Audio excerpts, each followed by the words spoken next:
Olá, graça e paz da parte do nosso Senhor e Salvador Jesus Cristo. Uma alegria muito grande poder estar mais uma semana trazendo uma mensagem ao seu coração, uma reflexão que possa gerar em você o desejo de ser alguém melhor na presença de Deus, poder contribuir com a vida dos outros, poder refletir sobre sua condição no mundo e agir nesse mundo transformando. Tem sido sempre esse o objetivo das nossas devocionais. Eu acredito que Deus há de falar ao teu coração através de cada irmão, de cada irmã que irá ministrar a palavra de Deus. Serão mais 10 reflexões sobre essa temática que eu vou lhes apresentar agora, realizada por outros irmãos da igreja. Estávamos acostumados com os pastores e missionários e temos dado oportunidade aos irmãos e irmãs da igreja para transmitirem também aquilo que Deus tem colocado nos seus corações. No dia de hoje e durante os próximos 10 dias, estaremos refletindo sobre a temática As Verdadeiras Riquezas.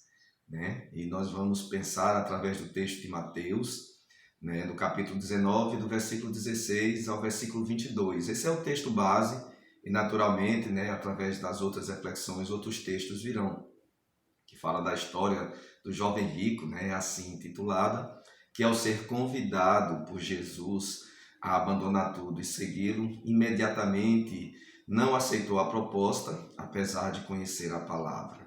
Então, meu irmão, nós temos objetivos a alcançar com tudo isso, coisas muito sérias para pensar sobre essa temática. Eu espero que o Espírito Santo fale ao seu coração através dessas mensagens. Quais os objetivos das mensagens desses próximos 10 dias? É refletir sobre quais são as verdadeiras riquezas que devem estar presentes na mente e no coração do homem.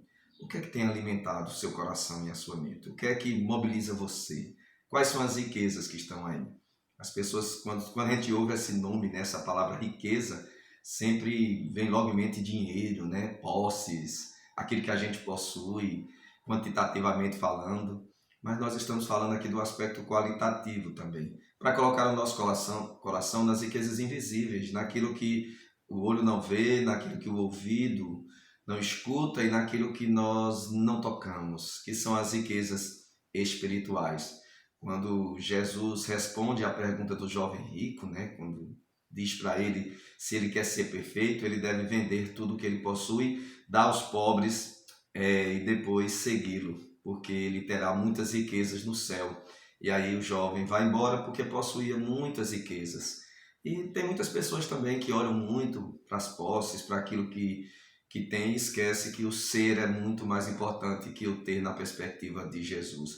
Não que ter alguma coisa, ser rico, ser bem-sucedido seja um problema para Deus. Muito pelo contrário, pessoas assim têm abençoado a igreja e abençoado pessoas.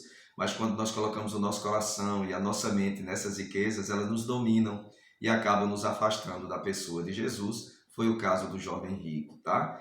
Então, a segunda coisa que a gente vai pensar também é apresentar as riquezas espirituais como solução para a busca do homem pelos tesouros terrenos. Muitas pessoas, inclusive, têm adoecido emocionalmente, espiritualmente, pelo fato de não se considerarem bem-sucedidos.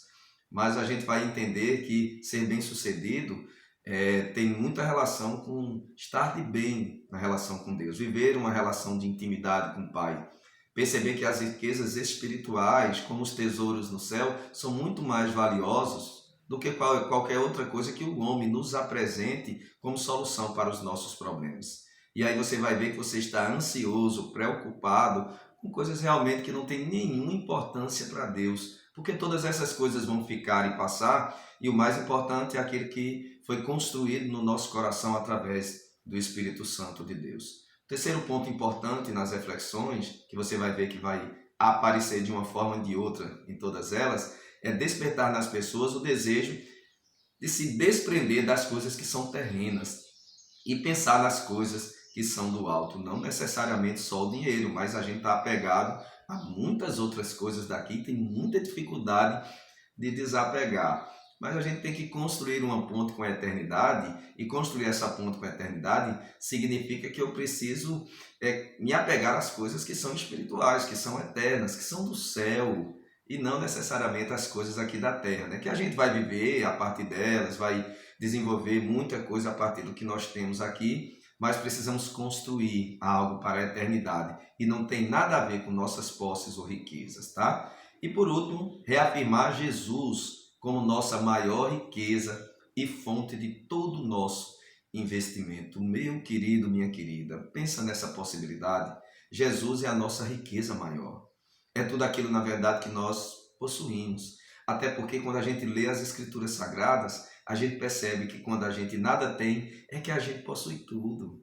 Né? Por quê? Porque a gente desapega dessas coisas daqui. Tem coisas muito mais importantes e que nesse momento você poderia estar atento, como sua família, os seus filhos, né? As pessoas que passam por você, às vezes desesperadas e angustiadas, alguém que você precisa cuidar no dia de hoje. Isso sim são valores eternos e que nós temos que se apegar a coisas como essas. Porque a gente tem responsabilidade sim com a transformação do mundo. Mas nós precisamos entender que a revolução que vai mudar esse mundo, como diz a canção, começa dentro do coração e não nas coisas externas ou exteriores, tá? A mudança é de dentro para fora.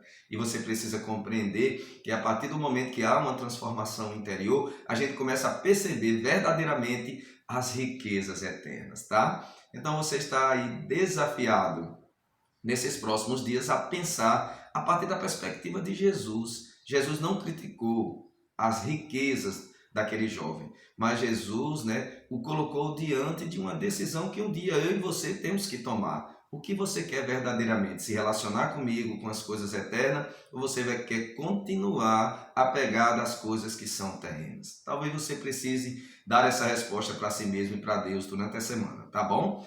E eu quero pedir que Deus possa abençoar você, sua família, e fazer com que você perceba e desperte para as coisas que são importantes, para as coisas que são espirituais, porque são essas que dão sustentação nos tempos de crise. E no tempo de crise, como estamos vivendo agora, vivenciar e se apegar às coisas espirituais vai trazer para você uma tranquilidade maior, vai diminuir a ansiedade e você será muito mais feliz. Então, boa semana para você, curta as mensagens que virão nos próximos dias e seja abençoado em nome de Jesus. Fiquem todos na paz e boa semana.